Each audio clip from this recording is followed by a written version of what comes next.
Welcome to this special interview featuring the head coach of Roman Catholic High School basketball team, Coach Chris McNesby, and internet sensation and the hero of the PCL championship, starting point guard for Roman Catholic, Kabe Goss. What's going on, guys?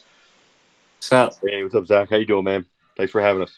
No problem. First and foremost, I just want to formally congratulate you guys on winning the Philadelphia Catholic PCL championship. How does it feel to win, especially in the Palestra? Winning the Palestra is just like an amazing feeling. Playing in front of that many people and fighting for something that's like bigger than yourself that everybody wants to win. It's just an amazing feeling to call yourself a Palestra winner. And then for Yeah, a you, lot of Coach? tradition on there, a lot of big games, a lot of tradition, and I think the ending speaks for itself. And pretty cool for Cade to have that moment that will be remembered forever in Palestra history. So, pretty special. Yeah, definitely. And then, I'm just going to mostly talk about the regular seasons, then some playoff, and then some other questions. First and foremost, Coach, the first question I have for you is at the beginning of the season, with a handful of senior transfers, how did your squad mesh together so fast and build chemistry? Yeah, I think they were all pretty humble kids that were willing to kind of come together, and they all were unselfish. And it just really clicked. I think I've been asked that question a lot, and it's nothing really that I did. I think it's just all their personalities and how they kind of gelled in such a short period. It starts with guys like Cabe, who's a great leader, great point guard. He has a great feel for people, and I think sometimes when you're coming into something and you're blending in with other guys, I think it's hard for certain people to learn how to give a little bit of themselves for the greater good. And all these guys really did that. And Cabe was exceptional at being a leader of that. Yeah, that's definitely great. And then for you, Cave, joining this team as a transfer, what were your expectations going into the season, and what made you choose Roman Catholic? I mean, when you're a transfer going into a new school, you don't really know what to expect. You kind of just wait till you get there and then try to fill everything out as you go. So I didn't really have too many expectations. I mean, I knew Roman already had a really big legacy and a great history. So just trying to be a part of that and trying to mark my name like in the sand of Roman sand is kind of like was my expectations. Yeah, definitely. And then for you, Coach, going in the regular season, what mindset did you try to install into these players to keep their demeanor high and their confidence even higher?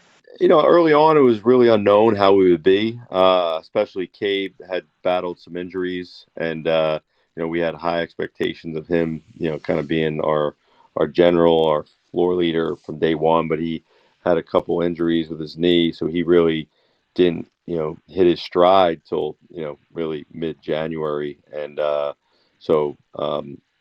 expectation was kind of unknown early in the season, but I think these guys developed a lot of confidence around each other.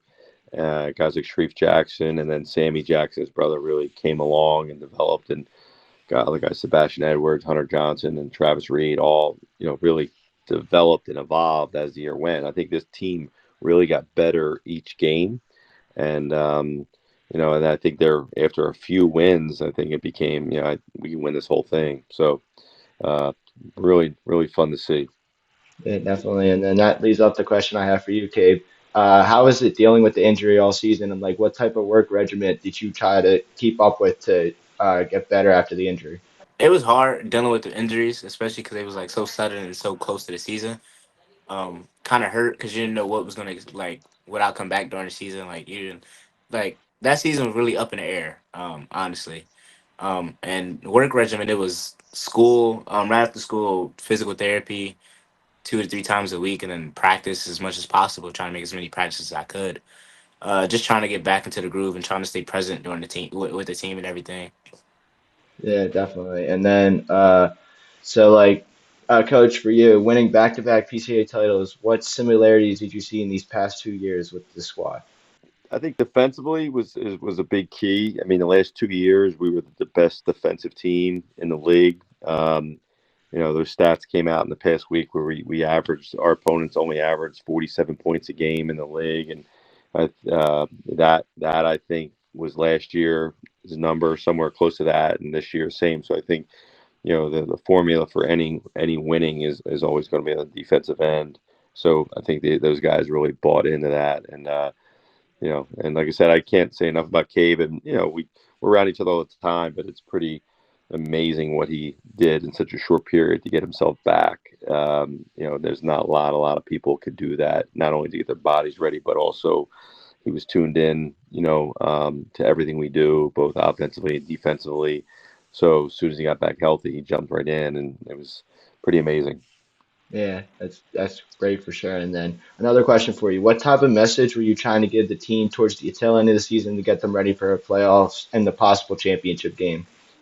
Just really reflecting back to other teams that had success that all year long, we're talking about we want to be good at the beginning part of February. I mean, that's what Roman tradition is, and getting to the Palestra. It's once we got there, I knew our student section would be awesome. I knew our guys would really love playing there and play off that energy, and hopefully they felt comfortable there, and they did after our first game against Judge. You could sense Cabe, kind of had a great feel of the floor. He was seeing guys all over the place, finding guys, making great plays. So I think that momentum carried into the championship.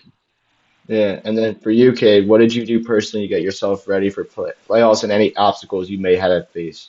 Just being around the guys really helped. Kept myself humble and kind of kept myself like in the moment. Not thinking too much of outside. Like, oh my gosh, I'm about to play at the Palestra with almost 7,000 people. It kept the moment really big and kept my eyes on the goal really. Just staying in tune with the guys and with the team.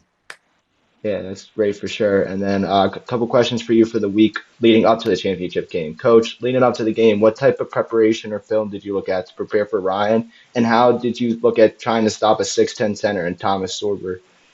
Yep, we played them earlier, maybe 2 weeks before, so we had some familiarity. And then Sharif didn't play that game, but we had film from Sharif playing him in the previous year, and we knew Sharif would be a body that Thomas didn't see a lot this year. There's not a lot of other big bodies like Sharif and Thomas, so thought Sharif could do a good job at least neutralizing Thomas. And so, just getting our, kind of confidence off of that we knew we had another guy to kind of neutralize Thomas. But, we lost to Ryan, and then we also lost to Judge in the game before that. So I think our guys had a little bit of hunger to have a little get back and a little revenge. So I think that was pretty helpful in how it worked out.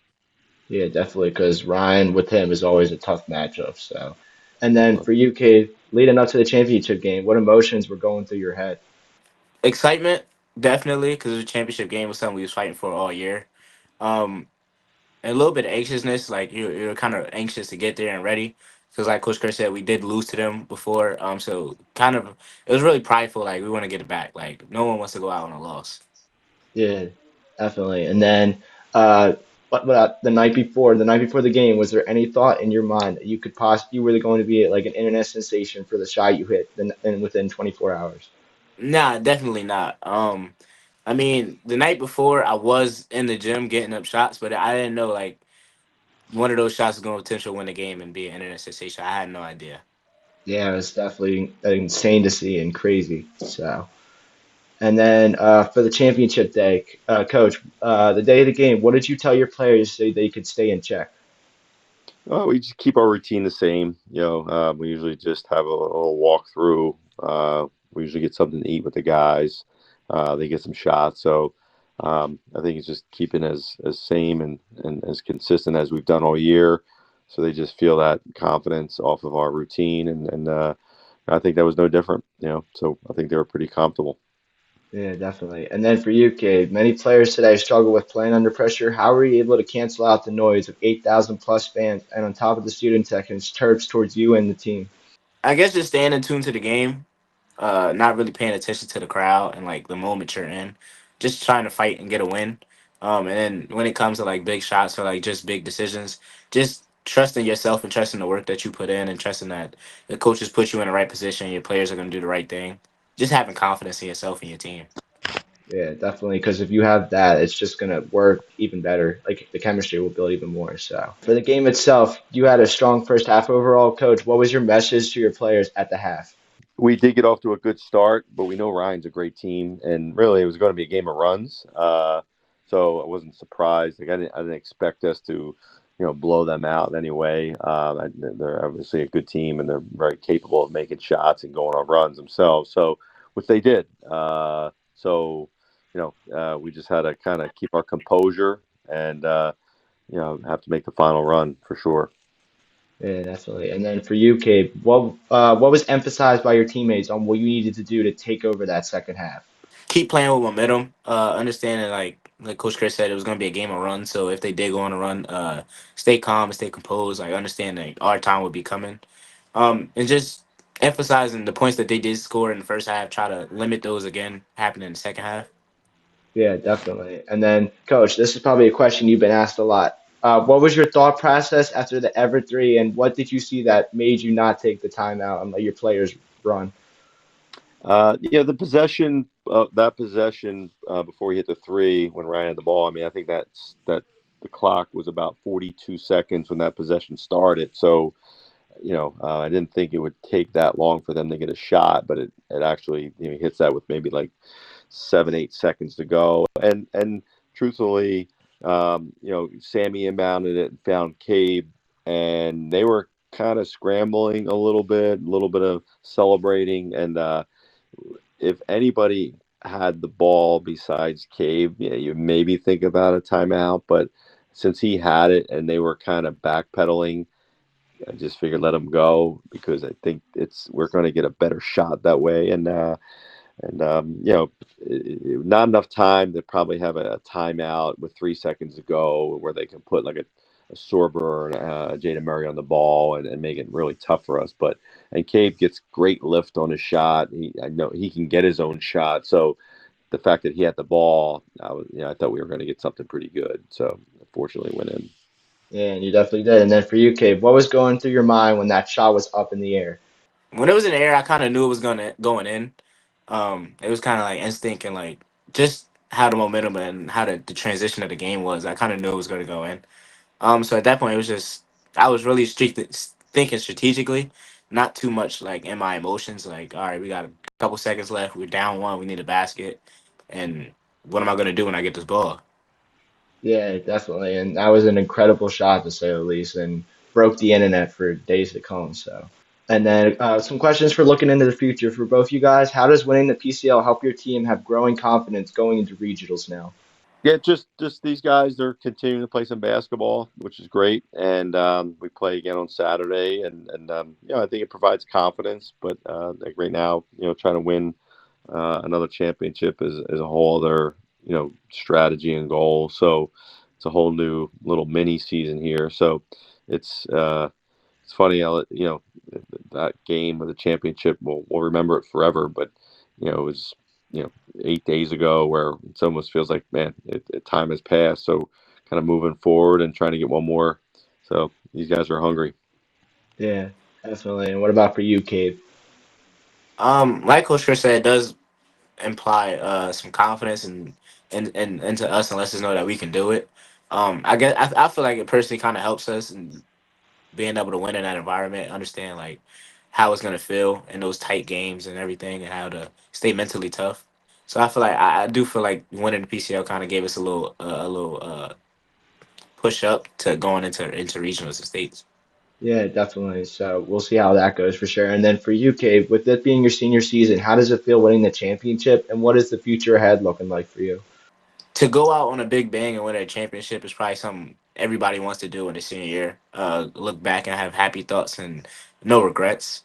I guess future, as of right now, trying to win states is with my guys. Really try to end it off with a real big bang. And then next year, college, hopefully. Yeah, definitely. So we'll see how that goes. And then I got one more question for your coach. With so much success on your resume, has there been any thought of taking your talents to the college level, and have you been offered to do so? I had coached in college when I was younger, and I think I had that experience, so I was happy for that. But I enjoy coaching these guys, and it's a great, really coaching a Philly Catholic League and coaching in the city of Philadelphia, where high school basketball there's such a passion for it. It actually, to me, it almost is like a college job because you're able to coach great players in such a competitive league, and I think having a true impact on them, and none of these guys ask me for NIL money, so it makes it a little easier. So Yeah, definitely. And you guys had a great season and ended up with a amazing finish. So, but that's thank all you. the, yeah, but that's all the questions I have for you. But is there anything you guys want to say to the people watching, or like anything you would like to say to people all over the world like playing basketball? Stay confident, stay in the gym, and stay tuned. Yeah, definitely. And then anything for you, Coach?